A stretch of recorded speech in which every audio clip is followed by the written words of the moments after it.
Welcome to the Top Performance Strength Podcast. This is your host, Kit Steingart, joined by Declan Peterson. What's up, Declan? All right, Jeff, how we doing? We're doing good. Back in the house, man. Yes, sir. It's good to be back. Yeah, it is good to be back. Short-lived summer. Yeah, man. In the Pecos League. Yes, sir. I guess I'll update you guys a little bit. Yeah, tell us how everything went. Where I'm at and how things are going. So I just finished up my second season in the Pecos League with an organization out of Santa Fe, New Mexico called the Santa Fe Fuego. It's a pretty short season, about a 50-game season, played over between spring training and regular season games. It's about 2.5 months or so. So I just got back about a week ago from that. It was an interesting season, and I just wanted to give a little bit of an update about where I'm at, but also some, first point I wanted to touch on, just some lessons that I kind of picked up on and some lessons that I learned. So just to give you guys a little bit of a backstory, I had an okay season. Hit for more power, but didn't get as much playing time. Didn't get as much at bats. We had kind of a crazy season. We started off very hot. Then towards the middle of the year, we went on a downslide, and we just basically could not recover after that. We were still in the playoff hunt for most of the season up until the last about 2 to 3 games of the season. But it was a tough season for me. I did hurt my back at one point, missed a game or two for that, and I wasn't myself for about a week or two. And then about a week or two after the back injury, I got food poisoned very badly when we were in Colorado playing. So that took me out of a game or two, and I lost about 15 pounds during the season from that, all of which I've pretty much gained back, but I did not feel well for at least a month after that, and didn't feel like myself for at least a couple weeks. So that was pretty tough. But one of the big things I learned was how to not let bad performances ruin other areas of my life. It's something that most athletes struggle with, and a lot of it comes because we find our identity more so in ourselves and how we perform on an athlete. We seem to just base our mood and how we treat other people and how we act, especially off field, based off of how our performance has gone on the field. And that's something I've struggled with pretty much my whole life, but I definitely think that was a lesson that I learned this year big time. Another thing I had to deal with was how to handle conflict with teammates. I'll make a long story short, but essentially there was a new pitcher that we had signed as a free agent, and he just wasn't having it with me and some of the other infielders, and he was saying some not great things about us and our performance, how we had the inability to turn double plays, but it was kind of just weird circumstances where we were playing in a shift quite frequently, and our home field, the infield grass was very long, so balls would be slowed up, and we also had to drive all the way from Garden City, Kansas to Santa Fe, New Mexico, which is about a 7-hour ride. So all of us were pretty fatigued and tired, and while he was pitching, he was getting a lot of ground balls, but it just wasn't any routine double plays, and he happened to say some things to our manager and just out loud to nobody in general, but he eventually directed some comments at me that I didn't really care for all too much, and I basically just wanted to punch him right in the mouth, but I knew that wasn't the right way to go about it. So I just learned one of the big things was when those kinds of things happen, if you don't know how to respond, or you know that you probably shouldn't respond in a way, just don't say anything. You take some time by yourself to reflect, and then after the smoke clears, a day or two later, in private, I don't like to talk behind guys' backs, but in private, kind of discuss it with some of your other buddies on the team to say, hey, was I in the wrong really, or how should I have handled this situation? I really weigh the cost of if I would have acted like that, I may have gotten released. I definitely would have been benched. Me and this guy, who knows how one of us could have gotten hurt, or both of us. And in the end, it would not be good when we're trying to win a ball game and we were in a playoff hunt. But it did piss me off, quite honestly, some of the things that he said. But by the end of the season, we wound up, making up and being good with each other and whatnot, and not having too many issues. But it was pretty difficult in the time being. So another thing I just wanted to point out, I kind of talked about how it was a little bit of a tough season for the team and for myself, and I kind of learned how to make the most out of a bad situation or a tough situation. It definitely was not an ideal season, but especially when I wasn't getting as much playing time, I knew that I could, focus. Okay, if I'm not going to play the whole game, okay, well maybe I can take a few more swings. Maybe I can go a little bit harder in the weight room. I can make sure to get good quality sprint work in before the game. Things like that that are still going to keep me primed and ready to play. But realizing I can do a little bit of extra work, more so than I would if I was playing every single day for weeks on end. Like sometimes we have to play 2-3 weeks in a row without an off day. So those were just a couple lessons that I learned, and I kind of wanted to pass on to some of the younger guys in particular. Yeah, all great stuff as usual. Thanks for bringing us up to speed. We're glad that you're back, and I know we got a pretty big offseason plan ahead of us. But before we get into that, like looking back at this past year, and this is something we always discuss, and it's always a big topic at hand, and I know it's one we'll go in more detail with in future podcasts, just like we've done in past episodes that we've discussed. But like what's some of the biggest takeaways like when it comes to like overall workload management and just being able to manage everything you do on the baseball field and really staying on top of your performance and staying on top of your game? Because I know like health has always been a big issue with you in the past, and aside from serious injuries to like kind of your daily aches and pains, what are you doing from a standpoint of managing all these different variables that some of these guys need to learn from? Yeah, I think you really, especially when you're in season, you really have to listen to your body. And I think that's where, kind of shining a light on, there are going to be times in the off season, especially as you grow older, where you're going to have certain days where, you might need to rest a little or push something back a day. Or you have to really take note when you have little aches and pains or things that feel a little bit more serious, or, slight little tweaks, and see how your body responds to what you're doing. It's in the off season. I always have a handful of days where I'm like, man, my body is just destroyed, and where I have to be very cautious about what I'm doing and how much workload I'm putting into it. So I think in the off season, it's really a good time and a good place to take note of how you feel, what you can do and what you can't do. That way, when you go into the season, you understand what things are just little, aches and pains, and what things that need more attention and are really serious. In season, like I think another thing is understanding where you need to allot your time before a game to be at the best possible position. I'm somebody who, Kip was a little bit surprised when I told him this. He asked me how many ground balls I would take before the game, and I said 8, 10, maybe 12, 15 max, and he was quite shocked by that. He thought I'd be, knowing my personality, be a guy who would need to take 100 ground balls before a game. And I used to be, what I found was, personally, I started overthinking fielding rather than letting it happen naturally when I take a ton of ground balls before a game. So when I'm in season, I honestly don't take very many. But where I do a lot of my energy and time is to hitting in particular. Now I try to, not take more than 50 or 60 swings before a game. But if I'm gonna use my energy or utilize it towards something before a game, that's where I utilize and spend most of my time and energy before a game to get prepped. That's personally what works for me. So I think having an individualized plan and understanding what you need to focus on before the game. Certain guys need to focus more on fielding than hitting before a game. Certain guys need both. Some guys need one or the other, because I saw plenty of guys that only took 15, 20 swings before a game and took 0 ground balls, and they were the best player on the damn team. So you got to be really in tune with yourself and be very honest with yourself, not only physically but mentally, what you need in order to get prepared before a game.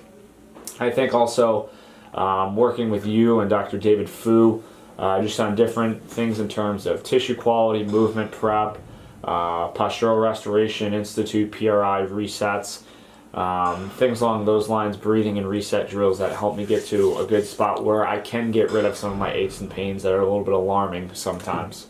Really helped me out this season. Yeah, and you're somebody who I know how invested you are in the process as far as taking care of your body. So aside from what we do from a strength and conditioning standpoint, aside from working with somebody like David Fu and making sure that you're resetting position and you're not staying stuck in those positions that could lead to poor performance and bearing health issues.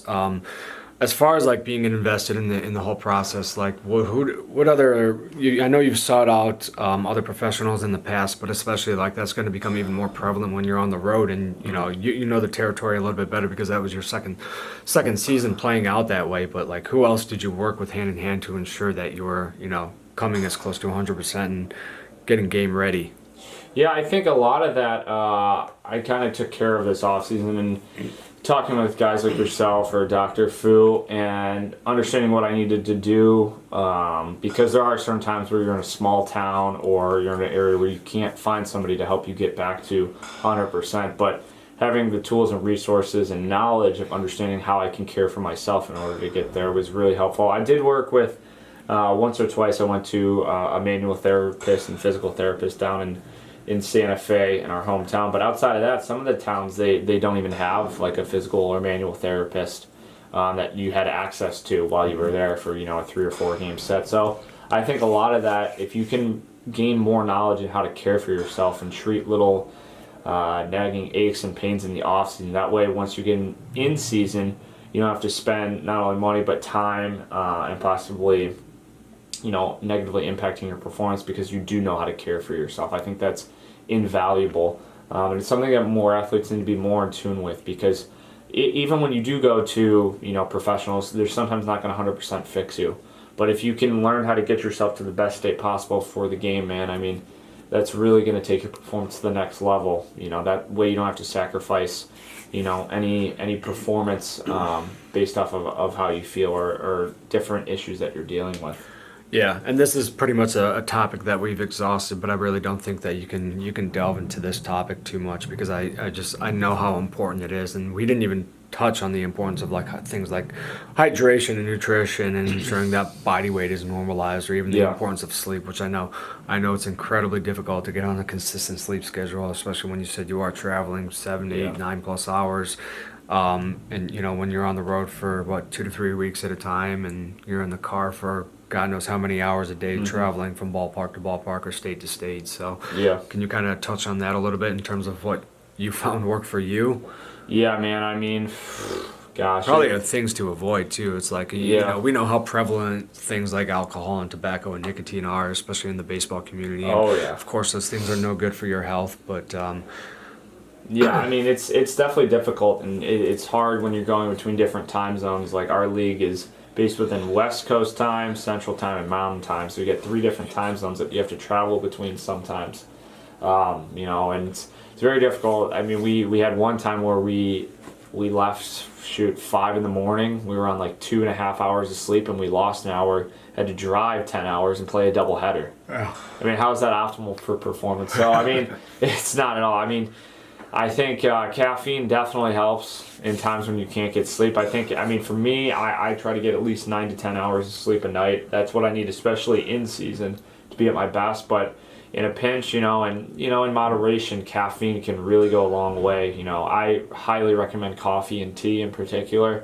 Try to stay away from, I'm never going to recommend Bang or Monster or some of the other just like super heavy, chemicalized and caffeine-ridden, drinks, maybe here and there, but for me, those kinds of things just make me shaky and really uncontrollably like jittery, especially when I'm trying to hit.